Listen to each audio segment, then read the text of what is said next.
Na preparação para o jogo contra o Fluminense no domingo, o técnico Diego Aguirre ganha reforços vindos do departamento médico. O zagueiro Bruno Mendes deu uma entrevista dando detalhes sobre sua adaptação a Porto Alegre, sobre a relação com as lideranças do grupo e sobre o sentimento dos jogadores em relação a críticas da imprensa. E Léo Batistão vem despertando a ansiedade e expectativa do torcedor colorado. Esse é o Diário do Inter, quinta-feira, 12 de agosto de 2021.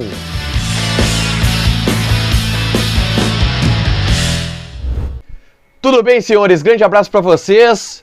Te inscreve no canal, aliás, curte o vídeo, te inscreve no canal e ativa as notificações. Já estamos ultrapassando a marca de 22 mil inscritos e chegando já no finzinho da segunda semana de canal, a semana 2. Que também foi muito produtivo, é claro, e a gente agradece a cada um de vocês. Vamos rapidão, então, para o Diário do Internacional, porque algumas questões, elas precisam ser abordadas, entre elas, a discussão que existe hoje no Beira-Rio de qual será o modelo de jogo que o Inter vai apresentar para o restante da temporada, e em especial, claro, o time que vai a campo para enfrentar o Fluminense no próximo domingo. Eu fiz um vídeo explicando sobre isso e que está aqui na descrição, e nesse vídeo eu falo sobre os bastidores dessa possibilidade de mudança de postura que o time do Internacional pode ter no restante do Campeonato Brasileiro. Vocês lembram do discurso do presidente Alessandro Barcelos no início de sua gestão, dizendo que o Inter tinha que ser propositivo e que essa era a principal ideia do Conselho de Gestão. Bom,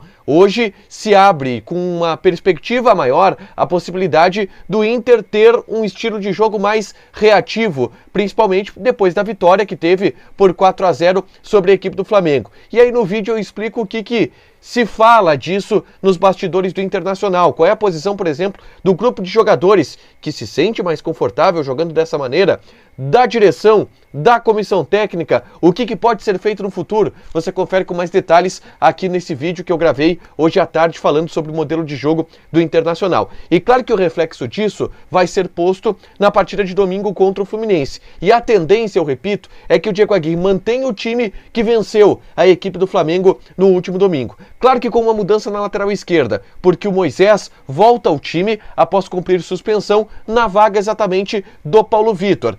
No restante, do meio para frente, ele deve manter mesmo o Lindoso jogando ao lado do Rodrigo Dourado, o Edenilson com um pouco mais de liberdade pelo lado direito do setor do meio campo, e hoje ele já trabalhou com os demais jogadores, já trabalhou com um grupo pensando na estratégia também que será utilizada para a partida contra o Fluminense. Aliás, Diego Aguirre ganha alguns reforços vindos do departamento médico já nesta quarta-feira. Bosquilha, que estava de fora da partida contra o Flamengo por conta de uma inflamação no joelho, foi liberado para as atividades, está treinando ainda sob supervisão do departamento médico, mas se tem uma grande expectativa de que ele possa estar à disposição, pelo menos no banco de reservas, para a partida contra o Fluminense. Vocês lembram que contra o Flamengo, o Inter tinha pouquíssimas opções no setor do meio-campo, era só o Johnny no meio-campo, no banco de reservas. Agora poderá ter o Bosquilha pelo menos como uma opção para mudar durante o jogo, se assim entender. Além do Bosquilha, o Inter tem um retorno também do Zé Gabriel, que está recuperado de uma lesão muscular e já está trabalhando normalmente com o grupo. A situação envolvendo o Zé Gabriel é que ele não deve constar na relação do time que joga contra o Fluminense, porque ele perdeu espaço. Ele está atrás do Lucas Ribeiro, ele está atrás do Pedro Henrique, ele está atrás do Gabriel Mercado, se o Gabriel Mercado for relacionado. Então não contem com o Zé Gabriel para a partida contra o Fluminense, apesar dele estar recuperado, ser uma opção para o Diego Aguirre, ele deve sobrar inclusive do banco de reservas. E o Inter está querendo também achar um negócio para o Zé Gabriel. É um jogador jovem que despertou o interesse de algumas sondagens em alguns momentos e que, se o Inter tiver a possibilidade de receber uma proposta, libera o jogador, ganha uma grana e ganha também uma folga na folha salarial. Dentro disso, a gente atualiza também o departamento médico em relação às baixas, porque o Maurício, por exemplo, ele está em processo de fisioterapia e retreinamento físico e tem mais 2 semanas de recuperação. Ele teve uma lesão muscular que o tira dos gramados por cerca de uma semana, ele tem mais 2 semanas e meia aí de tratamento, então vai demorar um pouquinho para a gente ver o Maurício em campo. E teve outra baixa, que foi o Juan Manuel Cuesta, atacante que não vem tendo tantas oportunidades por causa do excesso de estrangeiros no elenco. Ele teve uma entorse no tornozelo, vai ser reavaliado diariamente, não há um prazo ainda para a recuperação desse jogador. O próximo destaque que eu trago aqui foi uma entrevista do Bruno Mendes, zagueiro uruguaio, que eu estou encantado por esse jogador, impressionante como ele arrumou o sistema defensivo do Internacional. Ele deu para a Rádio Grenal essa entrevista e falou algumas coisas muito interessantes sobre a adaptação dele ao estilo de jogo do Internacional, a adaptação dele ao elenco colorado e a adaptação dele a Porto Alegre. Ele disse, por exemplo, que se sente em casa aqui em Porto Alegre, porque a cultura, a temperatura, os hábitos das pessoas, o chimarrão, tudo lembra muito o Uruguai. E às vezes, se não fosse o idioma, ele citou, ele até acharia que estava no Uruguai. Por ser do Uruguai, ele tem uma relação muito próxima com o Diego Aguirre. E o toque que o Diego Aguirre deu nele foi, cara, simplifica, não inventa muita coisinha.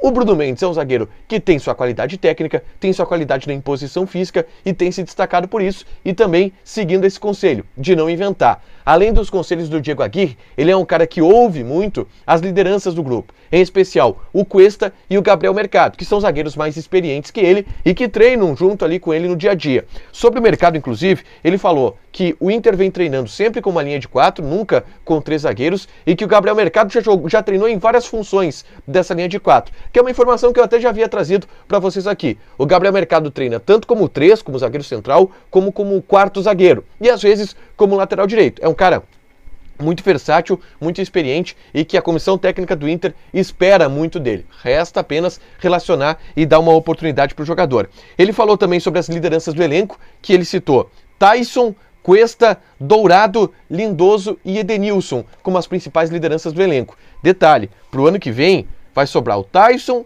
o Dourado e talvez o Edenilson. O Cuesta e o Lindoso vão sair e o Lomba também. Então são jogadores que fazem parte dessa mudança de fotografia que eu já falei por aqui também e que devem sair ao final dessa temporada. Ele falou sobre os protestos dos torcedores antes da partida contra o Flamengo. Ele disse que são coisas naturais e que a torcida estava certa em protestar porque o time não estava jogando nada, basicamente, mas que a vitória contra o Flamengo deu uma confiança interessante para o grupo de jogadores. E sobre as críticas que existiam da imprensa ao grupo de jogadores, às atuações do Internacional, ele considerou um desrespeito, não com os jogadores, mas com o Inter, e que o Inter é muito grande, que mostrou isso na vitória contra o Flamengo. Ele deu uma bronqueadinha com as críticas que a imprensa vinha fazendo antes da partida contra o Flamengo, mas vamos lá, né, críticas justas, porque ele mesmo admitiu que o Internacional não estava jogando nada. Essas as principais falas, os principais destaques da entrevista do Bruno Mendes para a Rádio Grenal, ainda nessa quinta-feira à noite. Eu fecho falando sobre o Léo Batistão, que é um jogador que gera muita expectativa do torcedor do Internacional em relação a essa negociação. Não houve grandes avanços em relação à possibilidade de contratação dele. Ainda durante a madrugada, eu tenho mais algumas questões para apurar e pela manhã, provavelmente, já existe um vídeo só sobre Léo Batistão, onde eu explico o que o jogador pretende fazer. Existem algumas questões ainda que eu estou apurando, mas as condições do negócio, o que o Inter quer desse jogador, alguns detalhes que eu estou preparando para trazer para vocês já na manhã da sexta-feira, que é o último dia dessa semana, já na reta final também da preparação para o jogo contra o Fluminense. Beleza? Prometo para vocês. Não te esquece de deixar teu like, te inscrever no canal e ativar as notificações. Vamos para mais algumas semanas de A Dupla aqui no YouTube. Valeu, gente. Beijo.